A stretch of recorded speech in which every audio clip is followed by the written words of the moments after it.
বক্তব্য পড়ার মধ্যে থাকছে সূরা হামিম সাজদার বাকি অংশ 47 থেকে নিয়ে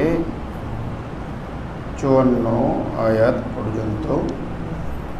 সূরাতুশ শুরা থাকছে, সূরা যুখরুফ থাকছে, সূরা আল জাথিয়া, মাঝে সূরা দুখান আছে।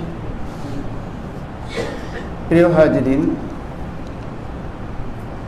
আজকের গুরুত্বপূর্ণ বিষয়গুলোর মধ্যে থাকছে সূরাতুশ শুরার বেশ কিছু গুরুত্বপূর্ণ পয়েন্ট, যেখানে আল্লাহ একজন ঈমানদারের সিফাত কি হতে পারে সেই সিফাতগুলো নিয়ে আলোচনা করেছেন। ঈমানদারের অনেক সিফাত এসেছে, তার মধ্যে অন্যতম সিফাত আল্লাহর উপরে ভরসা করা, গুনাহ থেকে বেঁচে থাকা, আল্লাহর ডাকে সাড়া দেওয়া। চলুন আমরা কোরআনুল কারীম থেকে সরাসরি শ্রবণ করি। সূরাতুশ শুরার 36 আয়াত থেকে কয়েকটি আয়াত। আল্লাহ বলেন, ফামা উতিতুম মিন শাইইন ফামাতাউল হায়াতিদ দুনিয়া, তোমাদেরকে যা কিছু দেওয়া হয়েছে দুনিয়াতে এটা হলো পার্থিব জীবনের ভোগ সামগ্রী, আর আল্লাহর কাছে যা রয়েছে সেটাই উত্তম, সেটাই হলো স্থায়ী। দুনিয়াতে তোমরা যা পাও না কেন, যেই যা পাও না কেন, মুমিন যা পায়, বেঈমানে যা পায়, ইহুদি যা পায়, মুসলমানে যা পায়, কোনোটাই তো স্থায়ী না। স্থায়ী আমার হাতে যেই সম্পদ আছে, ক্ষমতা আছে, যা আছে, আমি কি সারা জীবন এটার উপরে থাকতে পারবো? আল্লাহ বলেন এটা দুনিয়ার ভোগ সামগ্রী। ওয়ামা ইনদাল্লাহি খায়রু, আল্লাহর কাছে যা আছে এটা উত্তম এবং চিরস্থায়ী। আল্লাহ যা দিবেন সেটা কি ছিনিয়ে নেওয়া হবে? কোনো কিছুই পরিবর্তন হবে না। এমনকি আল্লাহ রাব্বুল ইজ্জতুল জালাল জান্নাতে প্রবেশের সময় মানুষকে যে ধরনের হায়াত দিবে, যে বয়স দিবে, সে বয়সেরও পরিবর্তন হবে না, চিরসবুজ। আমরা দুনিয়াতে অনেককে রূপকে বলে চিরসবুজ, দুনিয়াতে কেউ চিরসবুজ হয় না, আখিরাতেই চিরসবুজ। আহলুল জান্নাতি জুরদুন মুরদুন মুকাহহালুনা, জান্নাতি যারা তারা চিরসবুজ হবে। জুরদুন মুরদুন মুকাহহালুনা, জুরদুন আজরাত মুরদুন আমরাত, তাদের চিরযৌবন, তাদের মুকাহহালুনা, চোখ থাকবে কাজল চোখা। হ্যাঁ, ইবনু সালাসিনা, 30 বছর বা 33 বছরের যুবক, একেবারে পরিপূর্ণ যুবক, পরিবর্তন নাই এর মধ্যে। নারীদের ব্যাপারেও আল্লাহ বলেছেন যে আমি তাদেরকে চিরকুমারী করে সৃষ্টি করেছি। জাআলনাহুন্না আবকারা, ঠিক আছে অবশ্যই, আমি তাদেরকে করেছি চিরকুমারী, জান্নাতীদের। প্রিয় হাজিরিন, তো আল্লাহ বলেন লিল্লাযীনা আমানু, এই স্থায়ী সম্পদের অধিকারী হবে কারা? লিল্লাযীনা আমানু, যারা ঈমান এনেছে তারা। ঈমানদার কারা? ওয়া আলা রাব্বিহিম ইয়াতাওয়াক্কালুন, ঈমানদার তারা যারা সুখে দুঃখে সর্বাবস্থায় আল্লাহর উপর ভরসা রাখে। কার উপর ভরসা রাখে? আল্লাহর উপর ভরসা রাখে। আল্লাহ দিলেও ভরসা রাখে, না দিলেও ভরসা রাখে। আল্লাহ নিয়ে গেলেও ভরসা রাখে, আল্লাহ দিয়ে রাখলেও ভরসা রাখে, আল্লাহ নিয়ামত দিলেও ভরসা রাখে, সুস্থ রাখলেও ভরসা রাখে, অসুস্থ রাখলেও ভরসা রাখে। ওয়া আলা রাব্বিহিম ইয়াতাওয়াক্কালুন, আল্লাহর উপর ভরসা। তাওয়াক্কুল মুমিনের অনেক বড় সিফাত।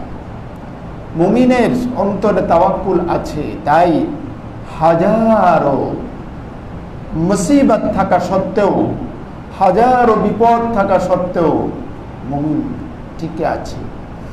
যেই ঝড় ঝাপটা, যেই বিপদ আপদ মুসলমানদের উপরে যায় বা যাচ্ছে, বিশ্বাস করুন এর 100 ভাগের 1 ভাগ বিপদ যদি বেঈমান কাফেরদের উপরে যেত, আল্লাহর কসম ওরা পৃথিবীতে টিকে থাকার মতো সাহস করতো না, তারা সুইসাইড করে মারা যেত।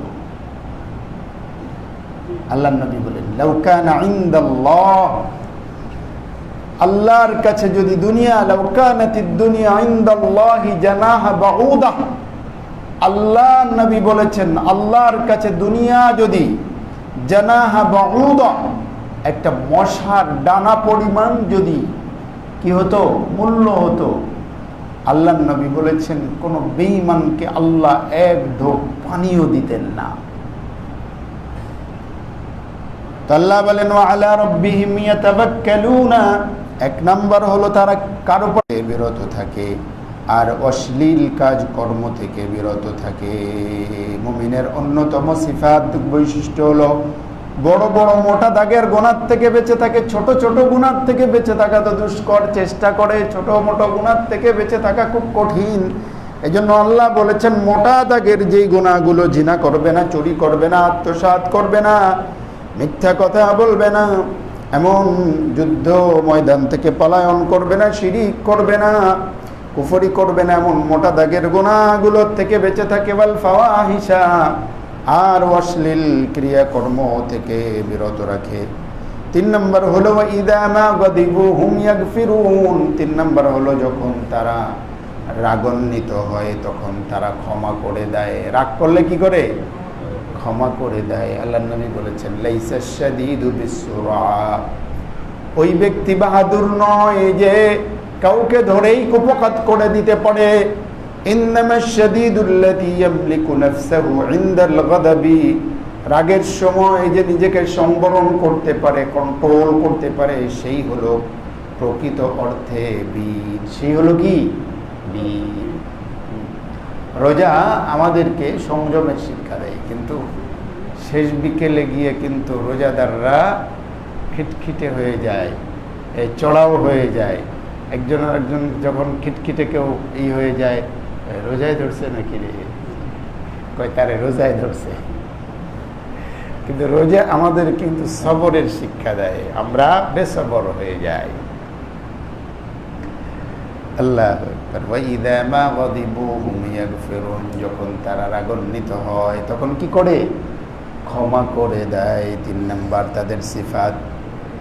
4 নম্বর তাদের বৈশিষ্ট্য হলো ওয়াল্লাযীনা ইসতাজাবু লিরাব্বিহিম, 4 নম্বর হলো তারা তাদের রবের ডাকে সাড়া দেয়। রবের পক্ষ থেকে, আল্লাহর পক্ষ থেকে যখন যেই ডাক আসে সেই ডাকে তারা স্বতঃস্ফূর্তভাবে কি করে? সাড়া দেয়। আল্লাহর নবী সাল্লাল্লাহু আলাইহি ওয়াসাল্লাম একবার এক সাহাবীকে ডাকলেন, অমুক ইয়া সাঈদ, নামাজ পড়ে, নামাজ পড়ে টোড়ে তারপরে আসছে।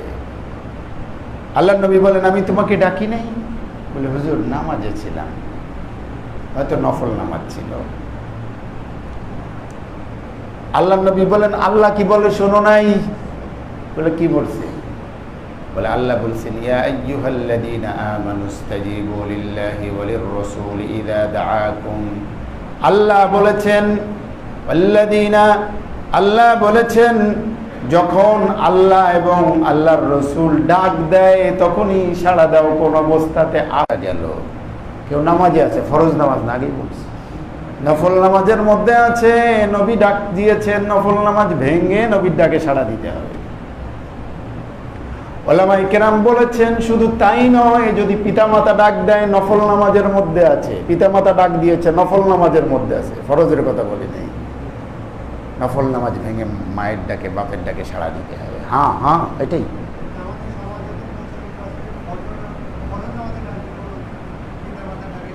হ্যাঁ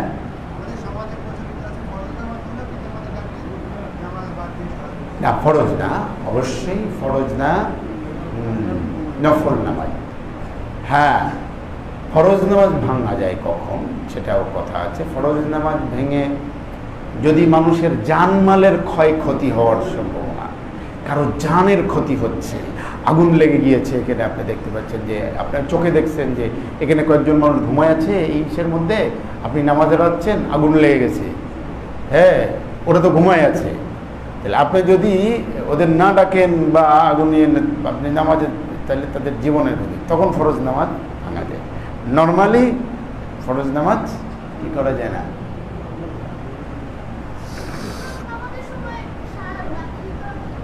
হ্যাঁ হ্যাঁ যাবে যাবে যাবে, সুন্নত নামাজের সময় যাবে, রাইট।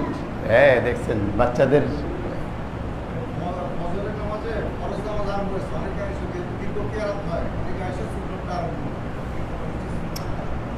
ফজরের নামাজে অন্য প্রসঙ্গ, ফজরের নামাজে যদি নামাজ শুরু হয়ে গিয়েছে এমত অবস্থায় যদি কেউ আসেন, এসে ইমাম সাহেবকে কোন অবস্থায় সেটা আপনি দেখবেন। যদি ইমাম সাহেব কেবলই নামাজে দাঁড়িয়েছেন, আর যদি লম্বা কেরাত হয়, সাধারণত লম্বা কেরাত হয়, রমজান মাসে একটু কেরাতটা ছোট হয়, অন্য মাসে সাধারণত লম্বা দীর্ঘ কেরাত হয়।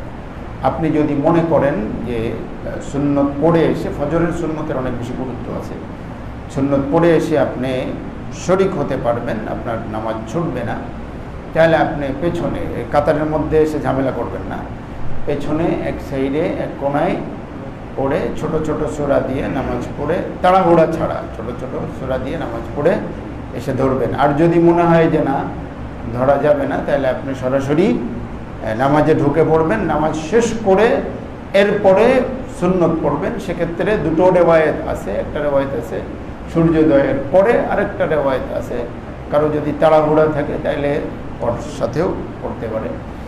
তো এটা হলো ফজরের সুন্নত। তবে এটা অভ্যাস বানায় নেওয়া যাবে না আর কি, অভ্যাস তো থাকবে হলো আগেই উঠে আগেই সুন্নত আদায় করা। আর অনেকে আবার সামনে এসে একেবারে কাতারের সাথে এসেই সুন্নত পড়ে, এটা ঠিক না। কোনো কোনো সাহাবিদের, একাধিক সাহাবির আমল আছে, আব্দুল্লাহ বিন মাসউদ, আব্দুল্লাহ বিন ওমর, ওনারা যদি কখনো কোনো সময় ছুটে যেত, তারা পেছনে মসজিদের খুঁটির পেছনে 2 রাকাত সংক্ষেপে পড়ে শরীক হতেন, এটা বর্ণনার মধ্যে আছে। কোনো কোনো ইমামের বক্তব্য হলো তারা বলছেন যে না, নামাজে দাঁড়ায় গেলে সরাসরি ডিরেক্টলি নামাজে চলে আসে। ডিসকাশন করে দিলাম প্রিয় হাজিরিন। তো 4র্থ নম্বর হলো ওয়াল্লাযীনা ইসতাজাবু লিরাব্বিহিম, তারা তাদের রবের ডাকে সাড়া দেয়। 5ম নম্বর হলো আকামুস সালাতা, নামাজ কায়েম করে। নামাজ নিয়ে এত ব্যাখ্যা যাচ্ছি না, সবসময় তো নামাজের অবস্থাতে আমরা আছি, কথা হয়। 6ষ্ঠ নম্বর হলো, এখানে একটু ফোকাস করব, আমরুহুম শুরা বাইনাহুম, তারা তাদের কাজকর্ম হয় পরামর্শ ভিত্তিক। কাজকর্ম হয় কি? পরামর্শ ভিত্তিক। এই সূরার নাম হলো সূরাতুশ শুরা। শুরা মানে কি? পরামর্শ। শুরা মানে পরামর্শ। তারা তাদের কাজকর্ম করে কিভাবে? পরামর্শের ভিত্তিতে।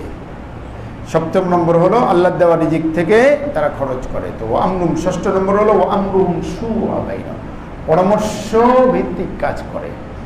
আমরুন উমুরুন, কাজকর্ম, ছোট কাজ বড় কাজ। ছোট কাজ যেটা, ধরুন আপনি কোনো একটা জিনিস কিনবেন, হ্যাঁ, আপনি ওই জিনিস সম্পর্কে আপনার ভালো মতো জানাশোনা নেই, আপনি 2-3 জনকে পরামর্শ করলেন যারা এই বিষয়ে এক্সপার্ট আছে, ভাই আমি এই জিনিসটা কিনতে চাই, বা আপনি কিছু বিক্রি করতে চাই, কোথায় গেলে বিক্রি করতে পারবো, ভালো দাম পাবো ইত্যাদি। তো এটাও একটা পরামর্শ। যারা যুবক, যারা আছে স্টুডেন্ট, তারা করতে চায়, কোনো ভার্সিটিতে অ্যাডমিশন নিতে চায়, কোথায় করলে ভালো হয়, কীভাবে হয়, পড়াশোনার বিষয়। যারা চাকরি প্রার্থী, তারা কীভাবে করলে তারা এখানে ভালো করতে পারবে, এ বিষয়ে পরামর্শ। বিয়ে শাদী করতে চায়, তো যারা এই বিষয়ে অভিজ্ঞ আছে তাদের কাছে পরামর্শ নেওয়া যায়, ঠিক আছে। ও আমরুহুম শুরা বাইনাহুম, বড় কাজ, রাষ্ট্রের কাজকর্ম পরামর্শ ভিত্তিক। আমরুহুম শুরা বাইনাহুম, আল্লাহ নবী সাল্লাল্লাহু আলাইহি সাল্লাম রাষ্ট্রের বড় বড় কাজ যখন করতেন তখন পরামর্শ ভিত্তিক করতেন। যুদ্ধ পরিচালনা করেছিলেন, মানে সম্পন্ন করেছিলেন খন্দকের, খন্দকের যুদ্ধ। তো আল্লাহ নবী সাল্লাল্লাহু আলাইহি ওয়াসাল্লাম এমন অনেক পরামর্শ করতেন, এগুলো রাষ্ট্রীয় বিষয়, তাই না? রাষ্ট্রীয় বিষয় এবং গুরুত্বপূর্ণ বিষয়। আবার ইসের সময় আপনার হুদাইবিয়ার যুদ্ধের সময়, হুদাইবিয়ার সন্ধির সময় উনি সন্ধি করে ফিরে আসছেন, উমরা না করে ফিরে আসছেন, মাথার বললেন যে হালাল হয়ে যাও, কেউ হালাল হচ্ছে না, কি করবেন? আশেপাশে পেলেন কাকে? ওনার স্ত্রী উম্মে সালমাকে। উম্মে সালমা বলে, আপনাকে বিষণ্ণ মনে হচ্ছে? হ্যাঁ, আসলে তো তারা কথা শুনছে না কেন? তারা তো এমন না। তো বলছে তারা আসলে মনোকষ্টে আছে, আপনি এক কাজ করেন, আপনার চুলটা আপনি আগেই ফেলে হালাল হন। তো পরামর্শটা ভালো লাগছে ওনার, উনি নিজের চুল ফেলে দিলেন, বাকিরা সবাই চুল ফেলে হালাল হয়ে গেলেন। বোঝাতে পারছি তো? আল্লাহ নবী সাল্লাল্লাহু আলাইহি ওয়াসাল্লাম শিখাই গিয়েছেন উম্মতকে কিভাবে পরামর্শ করতে হয়। হ্যাঁ, পরামর্শ অনুযায়ী তিনি কি করছেন, অনেক বড়। অথচ আল্লাহ নবীকে আল্লাহ ওহীর মাধ্যমে, সকাল সন্ধ্যা ওহীর মাধ্যমে ডিরেকশন দিচ্ছেন, তাই না? অথচ আল্লাহ নবী সাল্লাল্লাহু আলাইহি ওয়াসাল্লাম এগুলো করে উম্মতকে শিখিয়েছেন। ওয়া আমরুহুম শুরা বাইনাহুম। এই জন্য আল্লাহ নবী বলেছেন, এই উম্মত অতদিন কল্যাণের উপরে থাকবে যতদিন পর্যন্ত তারা পরামর্শ ভিত্তিক কাজ করবে। আর মানুষ যখন পরামর্শ না করে নিজের সিদ্ধান্তকে চূড়ান্ত মনে করে, তখন তার মধ্যে এক ধরনের ডিক্টেটরশিপ, স্বেচ্ছাচারিতা, স্বৈরাচারিতা মন মানসিকতা চলে আসে। যখন সে মনে করে কারো কাছে আমার জবাবদিহি করতে হয় না, আমার কথার কারো জমা খরচ দিতে হয় না, তখন সে কি হয়ে যায়? দম্ভিক, অহংকারী হয়ে যায়। আল্লাহ রাব্বুল ইজ্জতুল জালাল শুধু নিজের জন্যই যে তিনি কারো কাছে জমা খরচ দিতে হয় না, বাকি সকল মানুষকে জমা খরচ দিতে হয়। এই জন্য বাকিদের কি করতে হয়? পরামর্শ করতে হয়। কি করতে হয়? পরামর্শ করতে হয়। আল্লাহ পাক বলেছেন, ওয়া আমরুহুম শুরা বাইনাহুম। তোমাদের কাজকর্ম হয়, তাদের কাজকর্ম হয় পরামর্শ ভিত্তিক। আমরাও পরামর্শ করি, ওই যে আমরা মিটিং করি, এটাও পরামর্শ। কিন্তু নববী পরামর্শ, আমাদের পরামর্শের অনেকগুলো কি আছে? পার্থক্য আছে। নববী পরামর্শ হলো পরামর্শ হয়ে যাওয়ার পরে যেটা সিদ্ধান্ত হবে সেটা কি? সবার সিদ্ধান্ত। যেটা হবে, ভালো হোক মন্দ হোক, যেটা হোক সেটা সবার। কিন্তু আমরা যেটা করি, ভালোটা নিতে চাই, মন্দটা নিতে চাই না। হ্যাঁ, লাভের গুণটা নিতে চাই। হ্যাঁ, তো সেজন্য এক পরামর্শ অনুযায়ী আমরা কোনো কাজ করলাম, করার পরে দেখা যাচ্ছে এটা ফলাফল খুব বেশি সুন্দর হচ্ছে না, তখন কিছু মানুষ বলে, আমি তো এটা সাপোর্ট করি নাই। আমি তো কি করি নাই? সাপোর্ট করি নাই। আবার কারো পরামর্শ অনুযায়ী যখন ফলাফল ভালো আসতেছে, তখন সে পুরো ক্রেডিটটা সে মানে নিয়ে যায়। আমাদের সমাজে কিছু ক্রেডিট খোর আছে, দেখবেন, ক্রেডিট খোর। তো এই ক্রেডিট খোরগুলো সব জিনিসের ক্রেডিট নিজের কাঁধে নিয়ে নিতে চায়। অথচ সাহাবায়ে কেরামের ছিল ভিন্ন, তারা অন্যকে ক্রেডিট দিতে চাইতেন, নিজে নিতে চাইতেন না। আর আমাদের হলো সকলের ক্রেডিটটা আমি আমার নিজের করে নিতে চাই, অন্যকে দিতে চাই না, তাই না? সালফে সালিন, পূর্বসূরীদেরও ঠিক একই সিফাত ছিল। তো দেখা যাচ্ছে কোনো কাজ করছে, কারোর মধ্যে ভালো কোনো ফলাফল আসছে, তো যে আসলে ওই বিষয়ে যে উদ্যোক্তা ছিল, সে ক্রেডিটটা নিয়ে নিয়ে বলে, ভাই আপনি ছিলেন দেখে আল্লাহ এই রহমত করছে, আমি তো টেনে আমার দিকে নিয়ে নিতে চাই। এই জন্য তো আমাদের খায়ের নেই, কি নেই? খায়ের নেই। আচ্ছা, আবুল খায়ের থাকলেও খায়ের নেই। আরেকটা সমস্যা হলো, আমাদের আরেকটা সমস্যা হলো যে একটা কথা বলা হয়, পরামর্শের আগে পরামর্শ করো না। দেখা যাচ্ছে আমাদের একটা কমিটি আছে, যে কোনো বিষয়ে কমিটি, তো আমরা কোনো একটা জিনিস এটা সিদ্ধান্ত নেব, তো আগের থেকেই তৈরি করি, ভাই আপনি কিন্তু ওইটা করবেন, ভাই ওইটা করবেন, ওইটা করবেন, ওইটা করবেন। এরপরে যখন মিটিং হয় তখন হ্যাঁ এ বলে, হ্যাঁ ওইটাই ওইটাই ওইটাই, মানে এমনভাবে তৈরি করে, এই পূর্ব পরিকল্পিত, মানে এগুলো নিন্দনীয়, ভাই এটাই করবেন। তাহলে আপনি পরামর্শ করতে গেলেন কেন লেগে? আই ওয়াশ করা যাবে না। বোঝাতে পারি নাই? এটার মধ্যে খায়ের নাই, এটার মধ্যে কি নাই? খায়ের নাই। খায়ের হলো পরামর্শের মজলিস। হ্যাঁ, বিষয়বস্তুটা আপনি আগে দিয়ে দিতে পারেন, এই বিষয়বস্তু নিয়ে প্রত্যেকে যার যার মতো স্বাধীনভাবে চিন্তা করুক, কিন্তু দেবে কখন? খেয়াল দেবে, মতামত দেবে মজলিসের মধ্যে। এরপরে আপনি সংখ্যাগরিষ্ঠতার ভিত্তিতেও সিদ্ধান্ত দেওয়া যায়, সংখ্যাগরিষ্ঠতা না হলেও সিদ্ধান্ত দেওয়া যায়। দুইজনের মতামতের উপরে সিদ্ধান্ত দেওয়া হয়েছে, 10 জনের উপরে দেওয়া হয় নাই। শরীয়তে এটাও এলাও। সেটা বুঝে শুনে দিতে হবে আর কি, আল্লাহকে হাজির নাজির জানে, ঠিক আছে। কিন্তু আগে এক ধরনের কি করে সিদ্ধান্ত নিয়ে পরে পাস করাই নিলাম, এটা কিন্তু শরীয়তে অ্যাকসেপ্টেবল না। এরকম হয়, বোঝাতে পারি নাই? আল্লাহ নবী বলেছেন, ইদা কানা উমারাকুম খিয়ারাকুম, যখন তোমাদের আমির শ্রেণীর লোকজন ভালো, ইদা কানা উমারাকুম খিয়ারাকুম আগনিয়াকুম সামহাকুম, তোমাদের ধনী শ্রেণীরা দাতা দানশীল, আর আমির শ্রেণী যারা আছে তারা ভালো স্বভাবের মানুষ, ন্যায় ইনসাফগার।